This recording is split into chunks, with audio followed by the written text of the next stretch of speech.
اور یہ ایک ڈفرینٹ قسم کی ایک اسٹیٹ آف مائنڈ میں آ گئے تھے اور وہاں اس کی پریچ بھی کرتے تھے.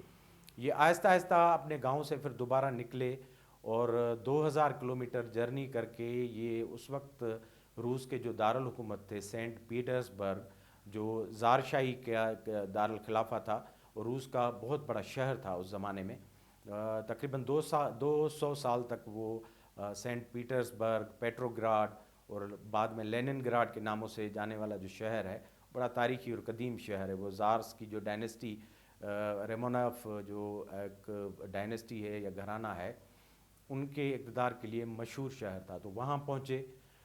تب تک ان کو ایک اسپیشل جو پاورز ہیں ہپنوسس کے یا اس طرح کے جو چلے ہیں یا ہپناٹائز کرنے کے، وہ حاصل کر چکے تھے. اور وہاں جو عمرا تھے ان میں بڑا ان کا چرچا ہونے لگا، خاص کر ان کی خواتین میں، کیونکہ اس وقت رشیا میں بھی بہت ساری توہمات تھیں. کرسچنٹی، عیسائیت میں ایون بڑے جو اسکول آف تھاٹ تھے اور سماجی ہیجان تھے اس سوسائٹی میں، کیونکہ وہ بھی ایک ٹرانزیشن سے گزر رہی تھی اس وقت سوسائٹی. ورلڈ وار کا زمانے تھے فرسٹ کے. تو یہ جیسے پہنچے وہاں تو جلد ہی مشہور ہو گئے نوبلٹیز میں، عمراء میں. اور وہاں یہ عمراء کو مل کر ان کو ہپناٹائز کرتے، جو سائیکالوجیکل ایلیمنٹس تھی. تو اس طرح ان کی بڑی مشہوری ہو گئی ایز اے ہیلر، یعنی شفا دینے والا بندہ اور ایک نوبل مین.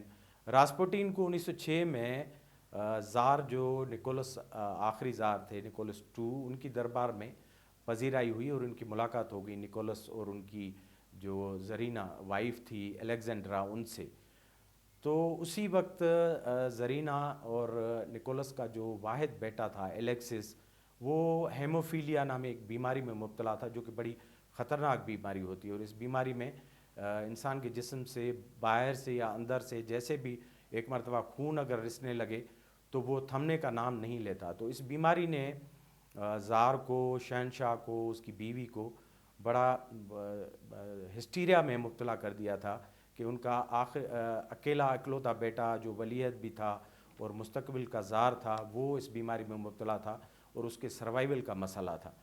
تو زار کو اس طرح بتایا گیا کہ یہ جو بندہ ہے راسپوٹین، یہ آپ کے بیٹے کا علاج کر سکتا ہے. اور اتفاق یہ ہوا کہ راسپوٹین نے آہستہ آہستہ جو شہزادہ تھا الیگزی، اس کو اپنے جو ہپنوسس ہے، اپنا جو طریقہ علاج تھا، اس سے بڑا پیسیفائی کر دیا. اور جو اس کو ہیموفیلیا کا بڑا اٹیک ہوا تھا، جو انٹرنل بلیڈنگ تھی، اتفاق سے وہ رک گئی.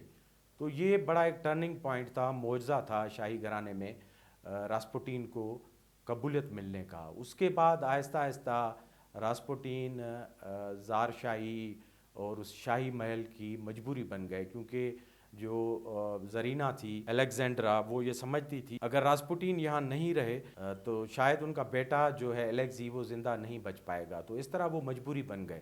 تو آہستہ آہستہ محل میں اس نے، راسپوٹین نے اپنا اثر رسوخ بڑھایا عمرہ میں اور اپنے انروڈس بنائے. جیسے ان کو اس وقت کے جو علوم تھے، ہپنوسس وغیرہ آتا تھا، تو شاہی محل میں بہت سارے عمرہ اور ان کی بیویاں آیا کرتی تھی. وہ ان کو نفسیاتی ہیجان میں مبتلا جو رائلٹیز کی خواتین ہوتی تھی ان کے علاج کرتا، ان کو ہپناٹائز کرتا، ان کو پیسیفائی کرتا، ان کو کوئی ٹوٹکے بتاتا. تو نکولس کو یہ یقین ہو گیا کہ راسپوٹین نہ صرف ایک اسپرچول ہیلر ہے بلکہ وہ پولیٹکس میں بھی اور امور سلطنت میں بڑا گڈ ایڈوائزر ہے. تو ان کے انروڈس بہت بڑھ گئے امور سلطنت میں، فیصلے میں، اور اسی طرح وہ انڈسپینسبل بن گئے.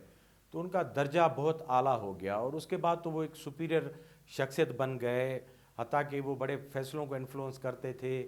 اور جو باقی عمرا تھے، خاص کر کے رومانوف جو فیملی تھی، اس کے جو شاہی کزنس وغیرہ تھے، وہ بڑے جیلس تھے اس سے کہ ایک ill mannered پیزنٹ یعنی دہقان بندہ، پادری جو کہ صفائی نہیں کرتا، جس کو کھانے کے مینرز نہیں ہیں، وہ محل میں ایک بڑے عہدے پر ہے اور زار اور زرینہ دونوں اس کے مرید ہیں اور ان کے کہنے پہ چلتے ہیں. تو بڑی رائیولریز بھی ہو گئی اور آخر نتیجہ یہ نکلا کہ راسپوٹین 1916 میں ایک یعنی بڑے ہی جو مسٹیریس اور ان ہیومن سرکمسٹنسز میں مارے گئے. اور وہ انہی شہزادوں کے ہاتھوں جو ان سے خوفزدہ بھی تھے اور ان سے جلتے بھی تھے.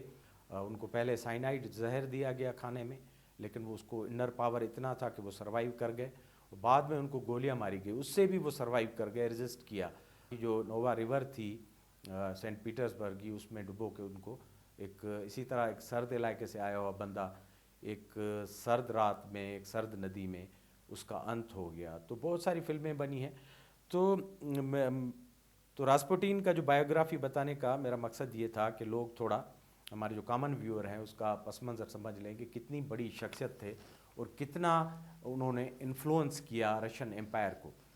تو مجھے جب سملرٹیز کو جس طرح کی نظر آئیں دونوں شخصیات میں، تو میں نے کہا یہ بڑا دلچسپ ایک پہلو ہے آپ کے ساتھ شیئر کروں. جیسے راسپوٹین جو ہے وہ ایک دیہاتی علاقے سے سائبیریا کے آئے تھے. اس طرح ہماری جو خاتون اول ہیں صاحب کا عمران صاحب کی جو اہلیہ ہیں بشرا بیگم صاحبہ، وہ بھی پنجاب کا ایک پاک پتن کا دیپال پور دیہاتی علاقہ ہے دریا کنارے، وہاں سے آئی ہوئی ہیں. وہ بھی ایک ریلیجس فیملی سے، راسپوٹین خود ریلیجس تھا. تو یہ محترمہ بھی مذہبی عقائد رکھتی تھی اور مانیکاز جو ہیں وہاں کے لوکل پیر ہیں. دوسرا یہ کہ یہ دونوں جو ہیں اس دیہاتی پس منظر سے سیدھا محل میں آ گئے. راسپوٹین جو تھا وہ سیدھا زار کے محل میں، جو اس وقت کا سب سے بڑا ہائیسٹ پولیٹیکل پاور تھا، یعنی اقتدار کا سب سے بڑا مرکز تھا، اس میں آ گئے.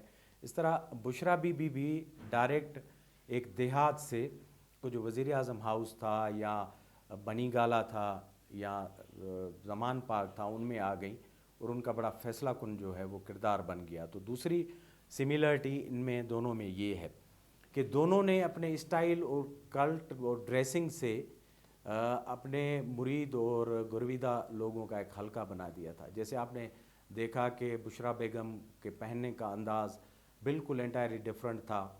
وہ باقی جو پاکستان کی خواتین ہیں ان سے منفرد قسم کی ڈریسز پہنتی تھی، لوز قسم کے وائٹ یا بلیک کپڑے، ان کا جو اسکارف چادر پہلے اس سے پہلے کسی نے نہیں پہنا. اسی طرح راسپوٹین بھی اس دربار میں جو سوٹیڈ بوٹیڈ رائلٹیز رومانوف اور ان کے شہزادے ہوتے تھے، وہ بڑے ایک اٹائر میں اور ڈریسنگ کوڈ میں ہوتے تھے.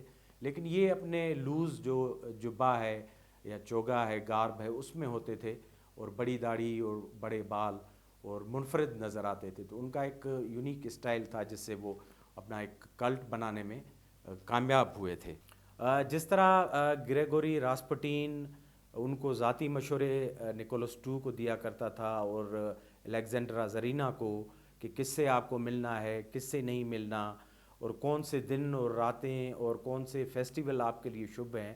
اس طرح بشرا بی بی بھی عمران خان کو ایسے مشورے دیا کرتی تھی کہ کن لوگوں سے ملنا ہے، آپ کو کیا پہن کر جانا ہے، کب نکلنا ہے، کون سا وقت شبھ ہے، کون سا اشبھ ہے، اور کہاں جانا ہے، اس میت پہ نہیں جانا. آپ نے دیکھا کہ عمران خان اپنے بڑے قریبی دوستوں کی جو آخری رسومات ہیں ان میں بھی نہیں شرکت کی انہوں نے، اور حتیٰ کہ بڑی کیجولٹیز ہوئیں. کوئٹہ میں ہزارہ کمیونٹی کی کلنگ ہوئی تو کئی دنوں تک لاش پڑے رہے، لیکن یہ خبریں چلتی رہیں کہ ان کو روکا گیا ہے بشرا بیگم کی طرف سے کہ آپ مت جائیں کیونکہ یہ آپ کے لیے اب شبھ ہوگا. اسی طرح راسپوٹین بھی بڑا انفلوئنس کرتا تھا. تو ایک بڑا خاندان جس کو اس وقت کی یورپ کی بڑی سلطنت ایک چھوٹے سے پادری کے حصار میں اس طرح پھنسی ہوئی تھی کہ ان کے سارے فیصلے ان کے حکم پر ہوتے تھے. جس طرح کہا جاتا ہے کہ بشرا بیگم عمران خان کو بڑا انفلوئنس کرتی ہیں اور سیاست کے سارے فیصلے عین سے کس شخصیت کو چننا ہے، مان بزدار کی سلیکشن، پریزیڈنٹ کی سلیکشن سے لے کر بہت ساری جو چیزیں ہیں وہ یہ انفلوئنس کرتی رہیں.